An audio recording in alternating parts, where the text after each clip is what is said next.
I know a number of people are going to ask, perhaps are screaming, is drinking good for me in any way? For instance, many people have probably heard that resveratrol is good for people and that red wine is enriched in resveratrol. I hate to break it to you, but the reality is that if indeed resveratrol is good for us, and there's some debate about this, some people say strongly yes, some people say no, other people say maybe, the amount of red wine that one would have to drink in order to get enough resveratrol, in order for it to be health promoting, is so outrageously high that it would surely induce other negative effects that would offset the positive effects of resveratrol.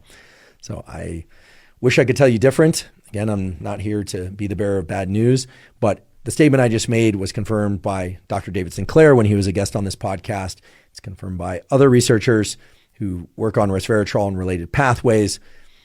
I wish I could tell you that red wine is good for your health, and indeed, it might be through some other mechanisms. So for instance, there have been studies of low to moderate red wine consumption. This would be anywhere from 1 to 4 glasses per week. And I don't mean enormous glasses. I mean 6-ounce glasses of red wine.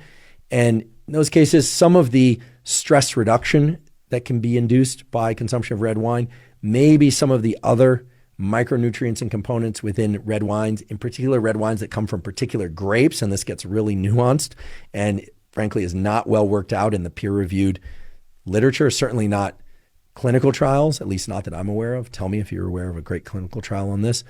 Well, there may be some positive effects of that very low level of consumption. I'm not trying to take away anybody's red wine. I'm not trying to take away anybody's anything.